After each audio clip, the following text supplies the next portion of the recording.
Hello everyone, मैंने कल एक वीडियो बनाया हुआ था जिसमें मैंने बताया था कि अगर आपकी पत्नी स्त्री धन आपके घर से लेके जा रहे हैं तो उस दशा में आपको क्या करना चाहिए। वो वीडियो आप लोगों ने बहुत देखा, समझा और उस पर आप लोगों ने कई कमेंट किए हुए हैं। उन कमेंट्स के आधार पर मैं आज एक वीडियो बना रहा हूं जिसमें मैं आपको बताऊंगा। उसमें एक सब्सक्राइबर ने मुझसे पूछा कि अगर मेरे घर में ना सीसीटीवी लगा है, ना मेरे पास ऑडियो वीडियो रिकॉर्डिंग है, ना पुलिस को बुलाया है, ना कोई विटनेस है उस चीज का, ना कुछ एफिडेविट मैंने लिखवाए हैं, अगर वो स्त्री धन लेके जा रही हैं, मेरे पास कोई ऐसा सबूत नहीं कि वो स्त्री धन लेके जा चुकी हैं, इस कंडीशन में मुझे क्या करना चाहिए? आप मुझे उचित सलाह दीजिए। तो दोस्तों, इस कंडीशन में आपको क्या करना है मैं आने वाले समय में बता रहा हूं, लेकिन उससे पहले मैं आपको रिक्वेस्ट कर रहा हूं कि अगर आप लोग इस चैनल पर नए हैं या पहली बार आए हैं या आप लोगों ने अभी तक इसको सब्सक्राइब नहीं किया है तो प्लीज़ सब्सक्राइब कर लीजिए। आपके एक सब्सक्राइबर बढ़ जाने से मुझे बहुत मोटिवेशन मिलती है, आपके एक शेयर से मुझे बहुत मोटिवेशन मिलती है, क्योंकि ये वीडियोस मैं आप लोगों की हेल्प के लिए बनाता हूं, इसलिए आप लोग मेरी भी थोड़ी सी हेल्प करिए। अगर आप लोग मुझसे पर्सनली बात करना चाहते हैं, आपकी कोई प्रॉब्लम है, कोई समस्या है, तो अपॉइंटमेंट बुक करके आप प्लीज़ बात करें। बिना अपॉइंटमेंट बुक किए हुए मेरे लिए बात कर पाना आपसे संभव नहीं, क्योंकि हज़ारों व्यूज़ आते हैं और कई कमेंट्स आते हैं। मैं देखिए, आपने अगर नोटिस किया हो तो मैं प्रत्येक कमेंट का जो है पर्सनली रिप्लाई करता हूँ और इसमें आप चिंता ना करें, मैं हमेशा ऐसा करता रहूँगा। चलिए हम लोग अपना वीडियो स्टार्ट करते हैं। देखिए दोस्तों, जब अगर आपकी पत्नी सारा स्त्री धन लेके जा चुकी है, आपको कुछ पता नहीं है, अमूमन अगर वो स्त्री धन लेके जा रहे हैं तो मैंने आपको सजेस्ट किया था कि ऑडियो वीडियो रिकॉर्डिंग करिए, सीसीटीवी फुटेज निकालिए, पुलिस के सामने एफिडेविट लिखवाइए, सारा रिटर्न में ले लीजिए, ये सब मैंने आपको सजेशन किया था। लेकिन अब दशा यहाँ पर ये है कि मेरे एक यूजर ने बताया कि उनकी पत्नी सारा का सारा स्त्री धन ले जा चुकी हैं। अब वो उनको धमकी दे रहे हैं कि उनके ऊपर 406 का मुकदमा लिखा देंगी। इस कंडीशन में वो बहुत परेशान हैं।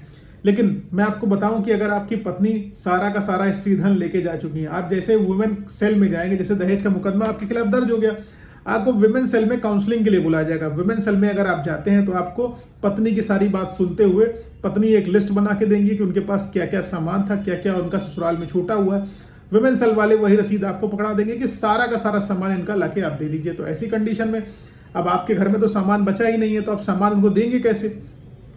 तो इस दशा में आपके पास दो ही विकल्प होते हैं, या तो आप सामान दीजिए या तो मुकदमा झेलिए। ठीक, ये अमूमन जो है मेंटेलिटी होती है। लेकिन आपको मैं बताऊं दोस्तों, आप लोगों को एक स्ट्रांग विल पावर लानी होगी, आपको स्ट्रांग होना होगा। अगर आप स्ट्रांग होंगे तभी आप इन मुकदमों से, इन फर्जी पंथियों से, फर्जी लोगों से जीत पाएंगे। अब आपको इसमें क्या करना है, देखिए, जैसे आपके ऊपर 498A का मुकदमा तो दर्ज हो ही गया है, 100% हो गया। अब आपको धमकी क्या मिल रही है? आपको 406 एक बढ़ा देंगे। तो इसमें आपको घबराना नहीं है। मेरा पर्सनल ओपिनियन ये है कि मेरा मानना है कि अगर 406 लगाने की धमकी दे रहे हैं कि अगर आपके पास सामान नहीं है, अगर आपके पास उनका सामान है तो दे दीजिए, कोई दिक्कत नहीं, रिटर्न में दे दीजिए, कोई प्रॉब्लम नहीं होगी। लेकिन अगर आपके पास उनका सामान नहीं है तो इस दशा में आप क्या उनको दोबारा 25 लाख का सोना खरीद के देंगे? नहीं दे पाएंगे ना, यह असंभव है, क्योंकि मन टूट गया, आप कैसे दे पाओगे? तो इस कंडीशन में आपको क्या करना चाहिए? दोबारा आपको नहीं देना। तो अब दोबारा आप नहीं दोगे, सर क्या कह रहे हो, मुझे तो जेल जाना पड़ जाएगा। भाई साहब, मैं आपको बता दूं, 498A का मुकदमा आपके ऊपर दर्ज ही हो गया है, तो भैया एक धारा और बढ़ जाने दो। आपको ना नया वकील करना, ना नए तरीके से बेल करानी है, ना कोई नया खर्चा करना है, पिटीशन का भी उतना ही खर्चा आना है, कुछ नया नहीं होना है। ठीक, जब कुछ नया होना ही नहीं है तो एक धारा और बढ़ जाने दो। उसी वकील के खर्चे में, उसी पिटीशन के खर्चे में, उसी ट्रैवल कॉस्ट में आप मुकदमा लड़ते रहिए। जब आपको बेल मिलेगी, मैं बता दूं, जब बेल मिलेगी तो सारे सेक्शंस में एक साथ मिलेगी, सेपरेट नहीं मिलेगी आपको। ठीक है, तो और सारे मुकदमे एक ही साथ चलेंगे, एक ही कोर्ट में चलेंगे। तो नए, इससे डरना क्यों? उनकी अनरीजनेबल डिमांड्स को फुलफिल क्यों करना? इसलिए एक सेक्शन और लग जाने तो उतना ही खर्चा आ रहा है। तो मेरा पर्सनल ओपिनियन है, इसमें डरिए मत, और डरने जैसा कुछ है ही नहीं।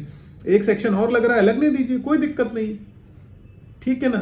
तो इस तरीके से आप इसमें अपना कार्रवाई करिए और मुकदमों को जीतिए। और सबसे बड़ी बात यह है कि ट्रायल पत्नी भी फेस करेगी, ट्रायल आप भी फेस करेंगे। तो आपने पता ही है ना कि जो जिसने आरोप लगाया है उसको साबित भी करना पड़ेगा, उसको सबूत देने पड़ेंगे कि इसके पास है और मैं नहीं ला पाई। बर्डन ऑफ प्रूफ बेसिकली आरोप लगाने वाले पर होता है। जिसने आरोप लगाया है उसको साबित करना पड़ेगा कि अगर मान लीजिए नरेंद्र मोदी को बहुत सारे लोग चोर कहते हैं, तो चोर अगर कह रहे हैं माननीय प्रधानमंत्री को कुछ लोग, या राहुल गांधी के लिए कोई अब शब्द कोई कह रहा है, तो क्या साबित करने के लिए उसके ऊपर सबूत है? अगर सबूत होते तो अब तक न जाने उनको लोगों को जेल बैठा दिया गया होता। तो बर्डन ऑफ प्रूफ बेसिकली आरोप लगाने वाले पर होता है। मैंने दो नेताओं का नाम ले लिया है, इसको आप बुरा मत मानिएगा, मैं जस्ट एक जर्नल एग्जाम्पल दे रहा हूँ। ठीक है, बर्डन ऑफ प्रूफ बेसिकली आरोप लगाने वालों पर होगा, इसलिए आप एकदम निश्चिंत होइए और अपनी लड़ाई एकदम निडरता के साथ लड़िए। अगर 406 से आप घबरा गए तो आपको उनकी डिमांड फुलफिल करनी पड़ेगी, फिर से 25-30 लाख का सोना जो भी वो कह रही होंगी आपने जब्त कर लिया वो आपको देना पड़ेगा। एक बार आप दे ही चुके हो, उसके बाद भी दोगे। तो जब मान लीजिए आप नहीं डरेंगे, वो मुकदमा दर्ज करा देंगे, तो क्रॉस एग्जामिनेशन जब आपका होगा, क्रॉस एग्जामिनेशन में सारी की सारी चीजें क्रिस्टल क्लियर निकल के चली जाएंगी, कुछ नहीं होगा आपको, आप एकदम बेगुनाह साबित हो जाएंगे। सत्य परेशान जरूर होता है लेकिन जीतता है। ठीक है दोस्तों, इसलिए घबराइए नहीं, अपने मुकदमों को दृढ़ता से लड़िए। आई होप क्लियर है तो प्लीज आप मेरे को सोशल मीडिया हैंडल्स पर फॉलो करें, जैसे फेसबुक, इंस्टाग्राम, ट्विटर पर आप मुझे फॉलो करें। डिस्क्रिप्शन में लिंक है, मेरा मोबाइल नंबर आपको डिस्क्रिप्शन में मिल जाएगा। अपॉइंटमेंट बुक करें तभी मेरी आपसे बात हो पाएगी। पहले व्हाट्सएप के थ्रू आप अपॉइंटमेंट बुक करिए, उसके बाद हमारी आपकी टेलीफोनिक कन्वर्सेशन हो जाएगी। आपकी जो भी समस्या है मैं उनको सुनूंगा, बेस्ट पॉसिबल सोल्यूशन बताने की कोशिश करूंगा। ध्यान रहे, आप डॉक्टर के पास भी जाते हैं तो आप उससे कंसल्टेंसी कराते हैं तो 100% बीमारी का इलाज नहीं होता। इसी तरीके से लीगल एडवाइस में भी हम आपकी बातों को सुन के बेस्ट पॉसिबल सोल्यूशन ही बता सकते हैं, उसको एकदम से सॉल्व आउट नहीं कर सकते। अब उसको सॉल्व आउट करने के लिए हमें आपकी कोर्ट में आना पड़ेगा। आई होप क्लियर है। Thank you so much. जय हिंद।